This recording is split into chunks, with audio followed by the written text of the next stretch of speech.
Cuando era fiscal en Nueva York, los casos que siempre me rompían el corazón eran los que involucraban niños. No hay nada más difícil para los fiscales y detectives que trabajar en un crimen en el que se le arrebató la vida a un menor.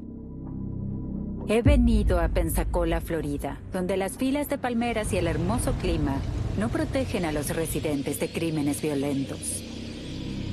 Y de improviso, ningún hecho impactaría la conciencia de esta comunidad más que la muerte de Naomi Jones, de 12 años. Con un espíritu amable y hermoso, Naomi llevaba alegría a su familia todos los días y al corazón de su madre, Shantara Harry. ¿Qué edad tenías cuando tuviste a tu hija? Tenía 18 años. Cuéntame, ¿qué recuerdas cuando viste por primera vez a Naomi? Oh, solo recuerdo que era muy hermosa. La cabeza repleta de sedoso cabello negro. Cuando nació era muy pequeña. El bebé más lindo que había visto en mi vida. Dije que haría lo que fuera para malcriarla y protegerla. Era la clase de niña que siempre defendía a los demás. Era una niña generosa y tenía muchos amigos. ¿Y cuando estaba en la escuela, qué le gustaba hacer? Hacía videos de slime. Hago muy bien slime.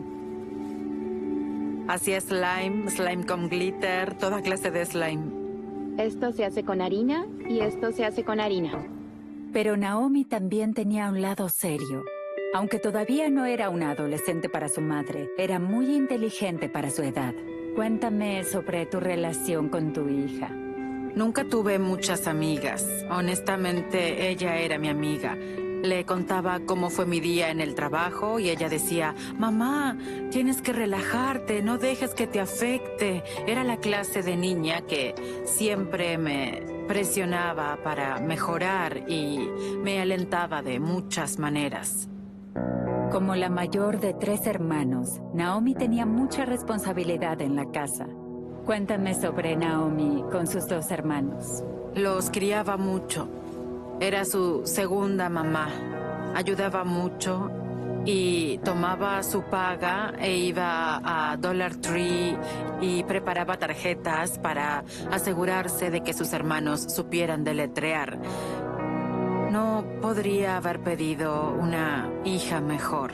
Asumió el rol de ser la mayor e hizo un increíble trabajo como la hermana mayor.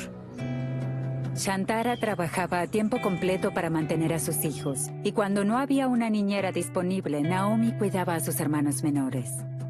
Naomi hacía que todos se portaran bien. No permitía tonterías. Incluso lo que mi mamá no lograba que hicieran los chicos, Naomi sí lo lograba.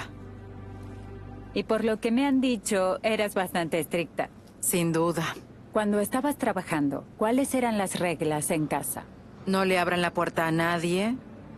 Quédense dentro de la casa. Y mantengan siempre las puertas cerradas. Y si los niños salían, ¿para qué salían mientras tú no estabas? Para sacar al perro. Tenía un bulldog inglés. Y un día, el 31 de mayo de 2017, todo cambió. Así es. ¿Qué recuerdas de esa tarde? Mi hijo me llamó y me dijo, mamá, no veo a Naomi. El perro está aquí, Jaden está aquí. Todos están aquí, pero no veo a mi hermana. Y pensé, eso no suena bien.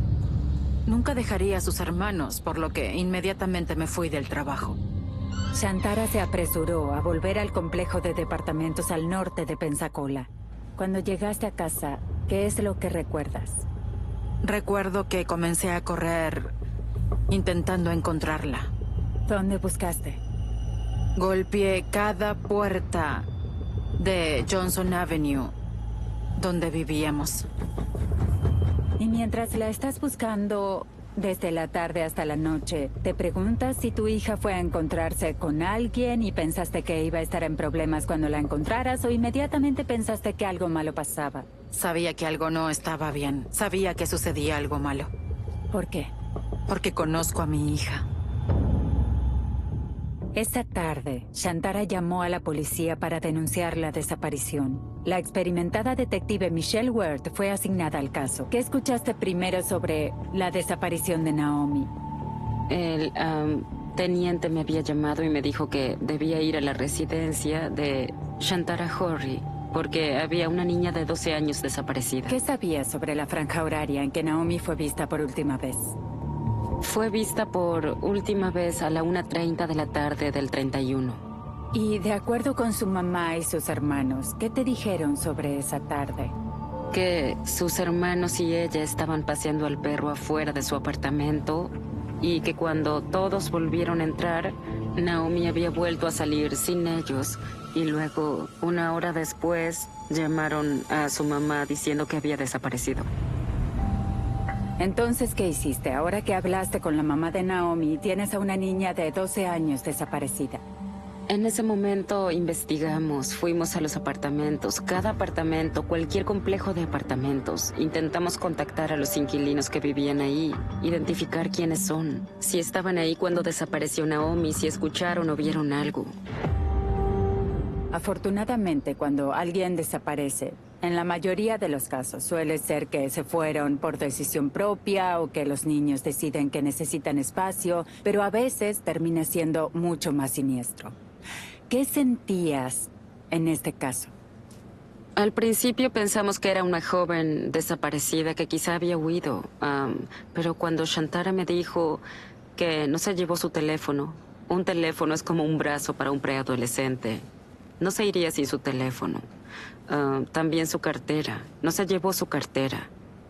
Pensé que quizás había algo más con esos 2 ítems que faltaban.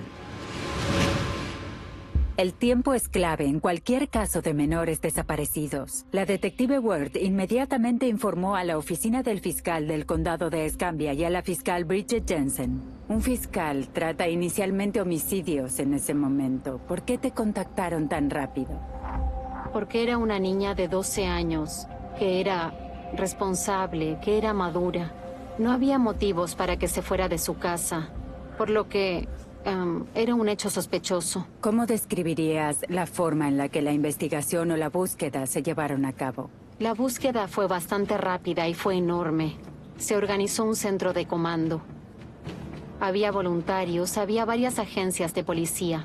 Fue una operación bastante masiva. El esfuerzo de su búsqueda fue muy organizado. Comenzamos con 1,5 kilómetros de perímetro fuera de los apartamentos y continuamos avanzando 1,5 kilómetros más y luego 1,5 kilómetros más y seguimos avanzando externamente en esa secuencia. ¿Había alguna pista sobre dónde podía estar Naomi? No. Mientras la búsqueda continúa, la policía revisa el vecindario golpeando cada puerta. Mientras tanto, la detective Ward concentra su energía en los más cercanos a Naomi, hablando con sus amigos y familiares que podrían estar involucrados. El padre de Naomi no tenía mucha relación con él. ¿Qué fue lo que lo puso en tu radar? Descubrimos que se había reconectado recientemente con él y que él posiblemente hubiese hablado con ella sobre ir a la casa. Había algunos desacuerdos entre la madre y el padre de Naomi, y se consideró que quizás él había hecho algo para vengarse de Shantara.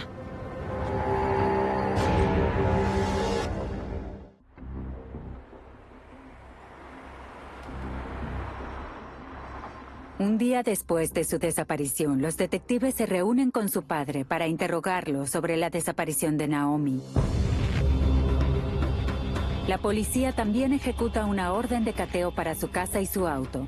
No encuentran nada y corroboran su coartada del día en que Naomi desapareció. Aunque había una relación tumultuosa y dividida entre la familia y el padre de Naomi, cuando lo investigaste, ¿dónde estaba en tu lista? Ya no estaba en la lista luego de que lo descartamos. Luego, la detective Ward se concentró en otro hombre del pasado de Naomi, el exnovio de su madre. ¿Qué fue lo que te llamó la atención sobre él?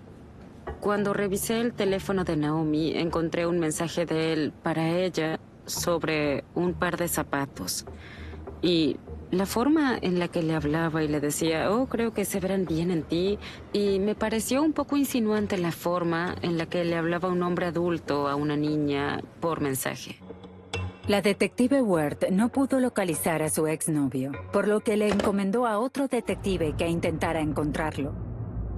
Mientras continuaba la búsqueda de respuestas, la madre de Naomi, Shantara, estaba paralizada de miedo por el destino de su hija. Ese día, al siguiente, ninguna respuesta. Ninguna respuesta. Ninguna pista. Ninguna pista. Fue lo más devastador. ¿Cómo fueron esos días para ti? No dormía. No comía. Solo intentaba entender lo que pasaba. ¿Y tus hijos? ¿Sus hermanos? Estaban frenéticos y muy preocupados. Mi hijo mayor estaba bastante deprimido. Ya no tenía a su líder. Mientras que Shantara y sus hijos intentaban luchar contra el desamparo, la comunidad de Pensacola se reunió para apoyarla. Pareciera que, de alguna forma, tuviste una nueva familia, que la comunidad de Pensacola vino a ayudarte desde el momento en el que Naomi desapareció. Sí. Sí, la comunidad nunca antes se reunió para Naomi. ¿Y cómo fue eso para ti? Aunque no puedo imaginarme algo que ayude a tu dolor, saber que ahora tenías ese apoyo de tantos completos desconocidos. Sí. Significó y todavía significa mucho para mí. Fue renovador saber que a alguien le importaba de verdad y que no solo era una o dos personas, era una comunidad entera. Aunque la atención era bienvenida, tuvo un efecto accidental para la policía. Para el tercer día de investigación, estaban repletos de pistas nuevas. ¿Qué hay de las pistas de la comunidad? Este fue un caso que captó la atención de todos. Las recibimos, llegaron tantas pistas. Todos nos decían que la habían visto, que estaba en Waffle House o en la playa. Y seguíamos todas esas pistas que recibíamos solo para ver si podíamos encontrarla. ¿Alguna pista sirvió? No. Pero, como en todos los casos de menores desaparecidos, el equipo de la detective Ward también investigó bases de datos de delincuentes buscando a cualquiera que ya estuviese en el radar de la policía. Hay registro de agresores sexuales en Florida que revisaron para ver si había alguien que pudiera ser un potencial sospechoso. Y revisaron a muchos vecinos que estaban cerca de donde vivía Naomi. Eso comenzó a concentrar su atención en una dirección. Había un hombre en el edificio de al lado de Naomi que reconoció que estaba registrado como agresor sexual en Alabama. Entonces no fue alguien que apareció en la base de datos de los agresores sexuales, sino que, por su cuenta, le dijo a los detectives. Correcto. El hombre que abrió la puerta durante la búsqueda de la policía afirmó que estaba a 1 hora en Alabama, la tarde en la que desapareció Naomi. Desde ahí, el equipo de Ward tenía que averiguar si podían corroborar su coartada e investigar sus antecedentes. Por ahora lo habían agregado a la lista de sospechosos.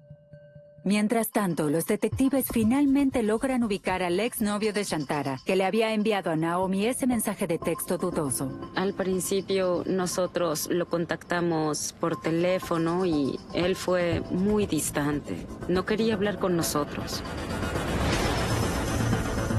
La policía estaba ansiosa por hablar con el exnovio en persona. Luego descubrimos que tenía una orden de arresto y que posiblemente por ese motivo no quería hablar con nosotros en persona.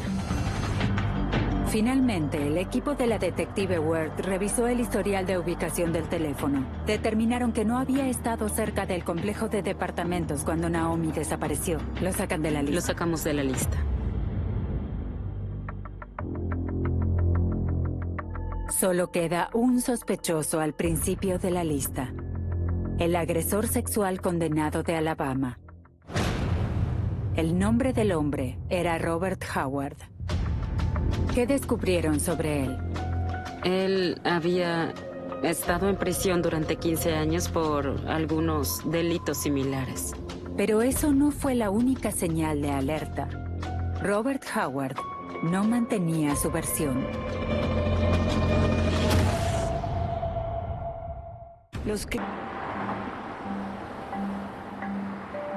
Luego de descartar a 2 hombres cercanos a Naomi, la policía ahora se concentró en un extraño con antecedentes penales, Robert Howard. Tienen todos estos caminos que los llevan a ningún lado, o al menos solo hasta un interrogante. ¿Qué fue lo que hizo que se concentraran solamente en una persona y en nadie más? Cuando nos contactamos con Robert Howard, él fue el único que nos dio un falso testimonio. Nos dio 2 historias diferentes. Cuando los detectives hablaron por primera vez con Howard, él afirmó que estaba en su casa en Alabama cuando Naomi desapareció. Pero cuando lo contactaron por segunda vez, su historia cambió. ¿Volvieron a hablar con él un tiempo después? Sí, lo que sucedió fue que el señor Howard dio una versión diferente y dijo que estaba en el complejo de apartamentos cuando Naomi desapareció. Cuando habló por primera vez con la policía, ¿dónde ocurrió ese interrogatorio? En el apartamento de su novia. ¿Y estaba solo o había alguien con él? Estaba solo. Ahora lo entrevista otro detective. ¿Y dónde se llevó a cabo ese segundo interrogatorio? En el apartamento de su novia. ¿Y seguía solo en ese momento? No, su novia estaba allí. Como detective, si escuchas que hay 2 declaraciones diferentes y en una estaba la novia y en la otra no, ¿en qué pensaban en primera instancia? No puede mentir frente a su novia porque su novia lo sabrá. Sabía dónde había estado. Entonces, ¿cuál era la gran pregunta para ti en ese momento? ¿Por qué? ¿Por qué estaba mintiendo? Tenemos que investigar más su versión.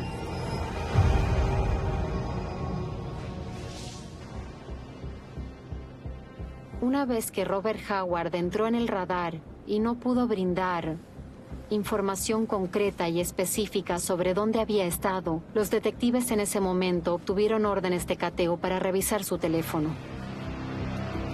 ¿Y qué consiguieron cuando analizaron los registros telefónicos? Lograron ver que estaba en el complejo de apartamentos a la hora en la que creían que había desaparecido Naomi. Los registros mostraban que había ido a Alabama poco después de que Naomi había sido vista por última vez, que volvió a Pensacola y realizó viajes raros entre Alabama y Pensacola. Y esa no fue la única prueba que descubrió la policía. Revisando la investigación del caso de la policía, descifraron qué autobuses públicos tenían sus propias cámaras y averiguaron qué autobuses rodearían ese complejo. Sí, los detectives fueron muy inteligentes al pensar en eso. Hay un sistema de autobuses que pasa con frecuencia frente al apartamento de Naomi y pudieron obtener un video que mostraba que el auto de Robert Howard estaba en el complejo de apartamentos en un momento específico y luego, poco después de que Naomi fuera vista por última vez, el auto ya no estaba. Robert Howard fue investigado como el sospechoso principal. Pero luego, 6 días después de la desaparición de Naomi, mientras los voluntarios siguen rastreando Pensacola, algo detuvo de golpe sus esfuerzos. Recibieron una llamada el 5º día. Sí. ¿Qué recuerdas de cuando recibiste esa llamada? Esa llamada fue difícil. Al principio solo teníamos un cuerpo. No sabíamos quién era. ¿Cuál fue la información inicial que recibieron cuando descubrieron el cuerpo? Que había una mujer en el agua. ¿Te dieron información más específica sobre quién podría ser? Todos lo asumimos, pero no queríamos decirlo con seguridad. Todos asumimos que era ella. Y luego de esa llamada, ¿a dónde fuiste? Fui a la escena donde encontraron el cuerpo de Naomi. En realidad no bajé al agua porque no queríamos contaminar la escena del crimen, pero sí me paré en el puente y pude verla en el agua. ¿Y qué recuerdas sobre lo que viste? Vi a una dulce niña en un estado en el que nadie quiere ver a una niña. Estás ahí como fiscal, pero cuando te sacas el uniforme, eres una persona. ¿Cómo te impactó ver eso desde el puente? Bueno, como sabes, En nuestra profesión intentamos desapegarnos emocionalmente. No dejamos que se mezclen los sentimientos porque tenemos trabajo. Pero es algo muy diferente ver a una pequeña niña. Pronto la policía identificó el cuerpo como el de Naomi Jones. Cuando la detective Ware llegó a la escena, se encontró con los dos hombres que habían llamado a emergencias. ¿Qué estaban haciendo aquí? Buscaban un lugar para pescar. Dijeron que su cuerpo estaba en el agua, justo debajo del puente. Descubrieron el cuerpo de Naomi, parcialmente sumergido en la orilla. ¿Y qué vestía cuando fue encontrada? Vestía la remera sin mangas roja con la que fue vista por última vez, junto con un corpiño deportivo blanco. De la cadera para abajo estaba desnuda. ¿Encontraron alguna de sus pertenencias por aquí o con ella? Eso era todo. Y había un trozo de cinta plástica naranja pegada a su cabello. Trabajando en homicidios, has estado en muchas escenas de crímenes. Pero cuéntame sobre el impacto de encontrar a esta niña. Y eso era todo, era una niña. Yo tengo una hija. Y piensas en lo que pensó en sus últimos momentos de vida. Han pasado algunos años. ¿Habías vuelto aquí desde el día en que encontraron a Naomi? No. ¿Intencionalmente o...? Intencionalmente. ¿Por qué? Fue muy difícil ver a una niña de esa forma. Y solo me imaginaba que podría ser yo, que podría ser mi hija, y era muy difícil venir aquí, incluso ahora. ¿Y aún debías notificar su muerte? Sí. ¿Por qué notifiqué a la madre de Naomi? Porque quería que se entere por mí primero. Fui personalmente y me senté con ella y le dije que encontramos a Naomi. Estaba en casa y solo recuerdo que la detective dijo que encontraron a Naomi. Y le dije, tráela a casa, ¿dónde está? Tráela, estoy lista para verla. Han pasado días. Y cuando me dijo que no podía traerla, me derrumbé. ¿Sabías? Lo sabía. Lo sabía. Toda la preocupación, todo el estrés, toda la fe. Cuando alguien te dice que no puede traer a tu bebé, te das cuenta. No volvería a casa. No.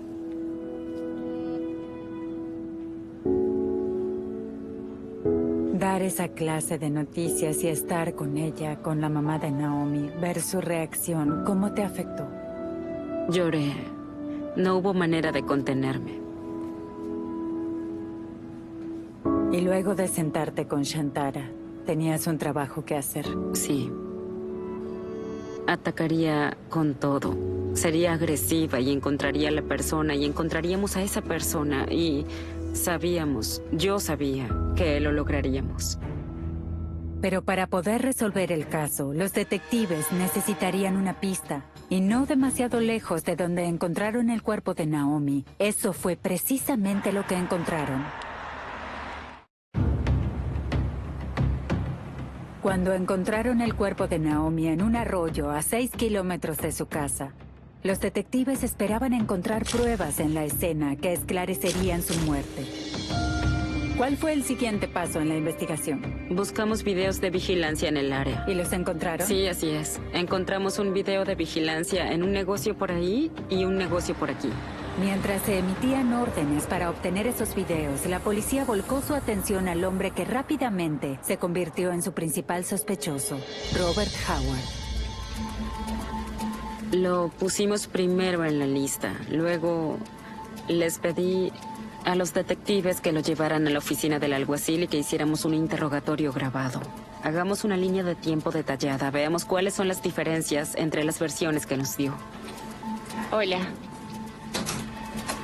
Hola, soy la investigadora Berry. Él es el sargento Coswell. Hola, ¿cómo estás? Gracias por venir a hablar con nosotros. Cuando interrogaron a Howard en los recintos de la policía y además el interrogatorio era grabado, ¿qué dijo? Dio la misma declaración que había dado inicialmente en la primera entrevista, que no estaba en el apartamento de su novia. Me dirigí a Bruton alrededor de las 12:20 o 12:30. Te fuiste a tu casa entre las 12 y...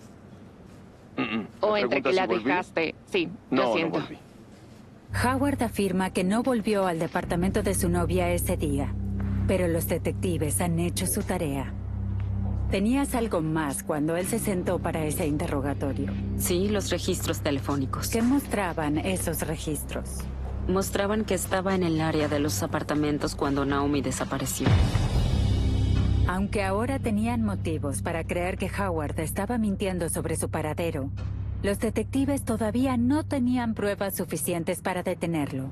¿Se queda en el recinto o queda libre? Queda libre. Pero 2 horas después de que Howard se fue del recinto, la detective Ward hizo un descubrimiento dramático mientras revisaba los videos de vigilancia del área en el que encontraron el cuerpo de Naomi la noche de su desaparición. Cuando revisaste los videos de vigilancia, ¿qué viste? Vi a un Nissan plateado conduciendo erráticamente, conduciendo en una dirección hacia el acceso, dando la vuelta, volviendo al puente, deteniéndose brevemente. Acelera y lo ves de nuevo dirigirse hasta la señal de detenerse. Avanza un poco, da la vuelta de nuevo. Sacamos conclusiones y dije, ¿quién tiene un Nissan plateado de mi lista de sospechosos? Y era Howard. Robert Howard. Sí. La hora en la que se grabó ese video también se volvió relevante. Sí, eran cerca de las 2:30 de la mañana del 1 de junio. Son casi 12 horas después de que Naomi desapareció, convirtiendo a este video en una prueba importante que ubica a Howard en el área en el que encontraron el cuerpo de Naomi. ¿Qué hiciste? Llamé a los detectives que llevaron a Howard de nuevo a Alabama y les pregunté en voz baja, ¿sigue en el auto? Y él dijo, no, acabo de dejarlo.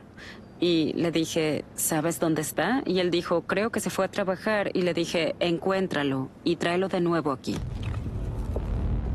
Esa tarde, la policía siguió a Howard de nuevo al departamento de su novia en Pensacola. Y ahí fue donde lo detuvimos. ¿Y lo volvieron a traer para ver si volvía a hablar? Sí, ahora teníamos un poco más de información para poder interrogarlo. Y esa conversación no fue para nada rápida. No, duró horas. Las 6 horas siguientes, Robert Howard fue interrogado y confrontado con las pruebas que la detective Ward y otros detectives habían reunido. Soy la detective Ward. Estamos investigando el caso de la niña desaparecida en el complejo de apartamentos.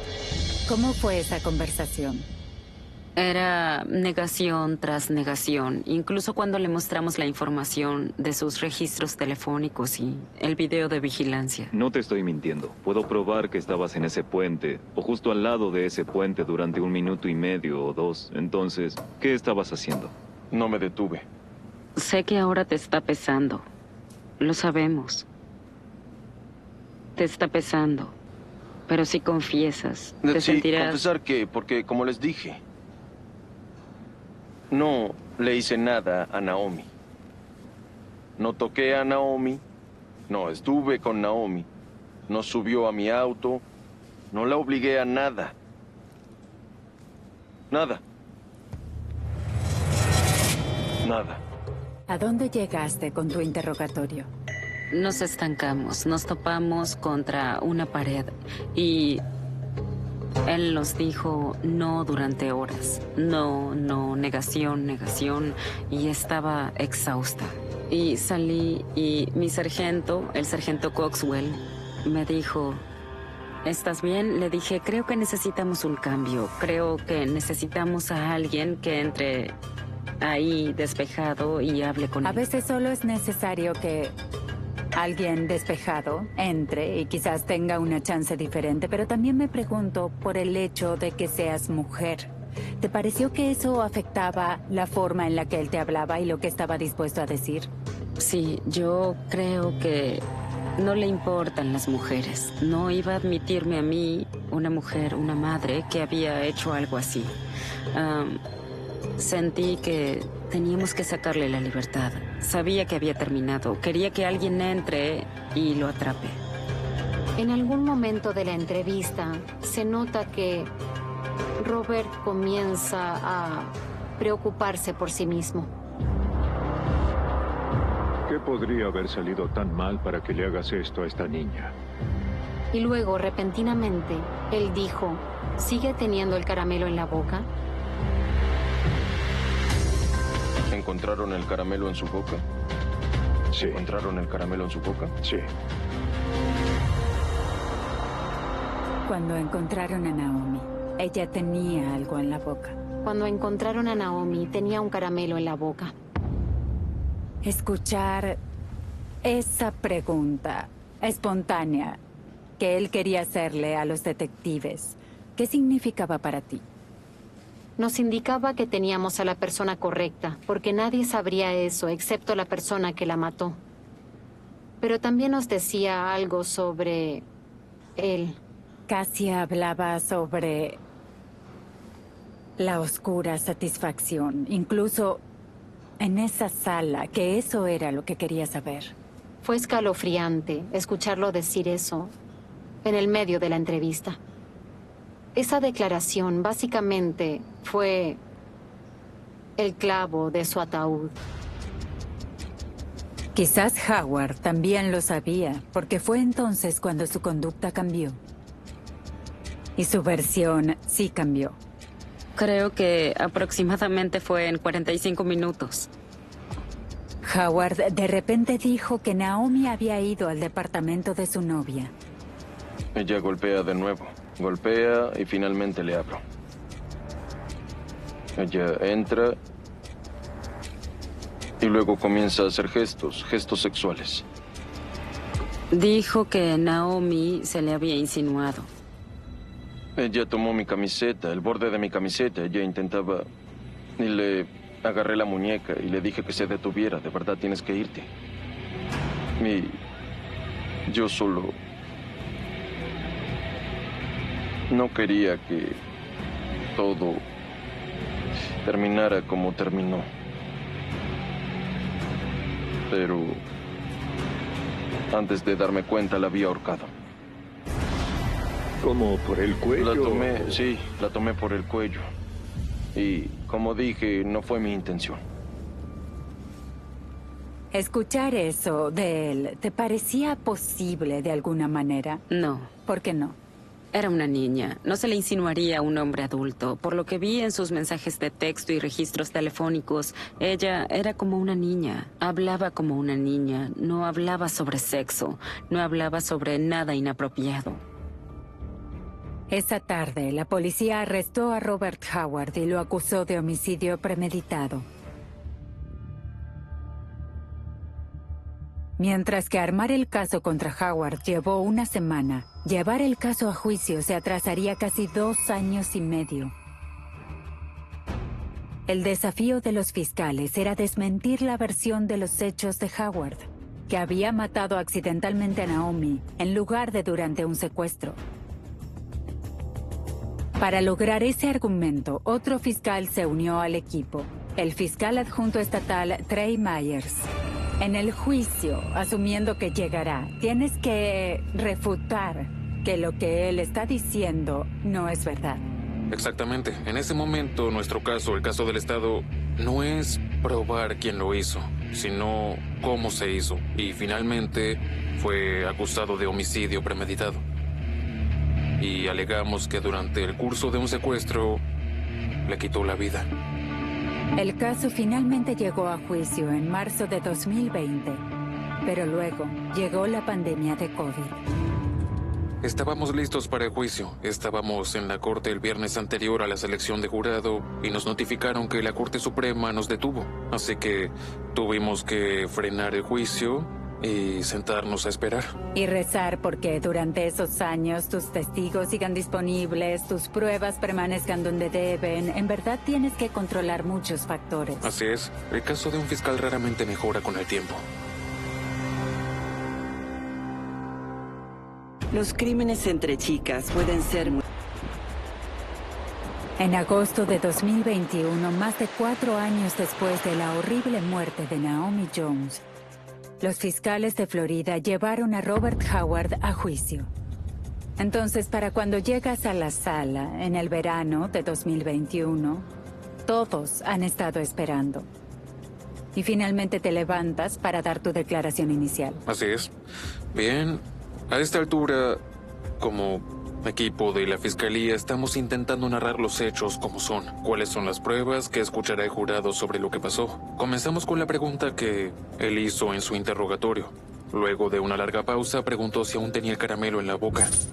¿Encontraron el caramelo en su boca? Sí.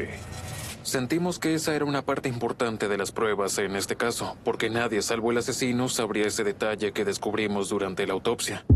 La fiscalía presentó más pruebas que directamente cuestionaban la afirmación de Robert Howard sobre que no había asesinado a Naomi con intención. Ahora que tenían las pruebas, era importante mostrarle al jurado por qué importaban en este caso. Sí, había muchas pruebas físicas que teníamos que mostrar y explicar al jurado. En esta diapositiva en particular localizamos 5 trozos de cinta en el hogar de Robert Howard. Las analizó el Departamento de Policía de Florida y luego buscaron características generales, lo que llamamos características de clase. Serían el tamaño, el ancho, el conteo de hilos, el color, y coincidían con las características de clase de la cinta encontrada en el cabello de Naomi. Y cuando piensas que ese trozo de cinta, la verdadera importancia era mucho mayor a si iba a coincidir o no con algo en su hogar. Sí, la importancia de la cinta no era necesariamente su origen, sino porque estaba ahí para empezar. Porque, por lo general, la cinta no aparece en alguien que no haya sido asesinado, como afirmaba el señor Howard. Si tomas esa declaración, él ya admitió que fue él, pero ahora es la forma, que con suerte logre su cometido. Sí, esta prueba demostraba que la versión de los hechos del señor Howard no era precisamente lo que sucedió. Cada jurado tiene su propia personalidad y me pregunto, ¿qué recuerdas sobre este jurado en particular cuando declaró la mamá de Naomi? Cuando pusimos a la madre de Naomi en el estrado, queríamos que supieran quién era Naomi, qué clase de niña era y el hecho de que era una joven responsable. Cuidaba a sus 2 hermanos menores mientras su mamá trabajaba todo el día y el jurado de verdad prestaba atención a lo que ella estaba diciendo y a quién era Naomi. Luego de 3 días de declaraciones, ambas partes descansaron. Después de todo este tiempo, finalmente presentaste tus pruebas y llegó el momento de que este jurado dé una respuesta final. Sí. Después de tantos años, muchas horas de preparación, el jurado nos daría un veredicto. Y el jurado entró y nos dio ese veredicto. Y lo declaró culpable de homicidio premeditado. En ese momento fue una gran satisfacción, no solo para Naomi y su familia, también para toda la comunidad. Inmediatamente después del veredicto de culpabilidad, Shantara y su hijo tuvieron la oportunidad de dirigirse a la sala. Había llegado tu momento de hablar. Sí. ¿Qué era importante para ti que el juez supiera antes de dictar sentencia? Era importante para mí transmitirle al juez lo que nos quitó a mí y a mis hijos. Que nunca, nunca, nunca seríamos la misma familia. Y que Naomi era especial. Era inteligente, era cariñosa, era respetuosa. Era cuidadora, era honesta. No muchas madres tienen la oportunidad de criar a un hijo con todas esas cualidades. Luego de que habló la familia de Naomi, el juez dictó la sentencia máxima: cadena perpetua sin libertad condicional. ¿Cómo mantienes viva a Naomi en tu corazón, para ti y para tus hijos, todos los días? De muchas maneras. Tengo cosas que ella hizo, que solía coser, ya sea quedándome con el almohadón que ella hizo, o si son sus decoraciones navideñas que hizo, o solo recuerdos, imágenes de ella. Es como si siempre estuviera conmigo, más allá de lo que suceda.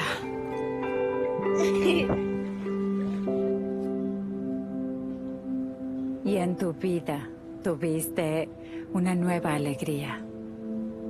Sí. Que vino para ayudarte a hacer eso. Sí. Tuve una hermosa hija. ¿Cómo la llamaste? Su nombre es Alegría. Y si te imaginas tu primera alegría, si piensas en Naomi hoy, ¿qué ves? Siempre imagino a Naomi como se vería ahora. Alta, hermosa, sonriente, cantando. Es un recuerdo feliz, un sentimiento feliz cuando pienso en ella. Todos los casos de homicidio son horribles. El luto invade a las familias en todos ellos, pero para algunos parece demasiado para soportar. Este es uno de ellos. La fuerza y la gracia de Shantara debería inspirarnos y guiarnos. Recordemos a Naomi como esa niña de 12 años que amaba bailar, cantar y jugar con ese pegajoso slime. Que le importaban los demás, que cuidaba a sus hermanos y hacía sonreír a su mamá. El amor dentro de esa familia garantiza que la vida de Naomi continúe brillando dentro de cada uno de ellos.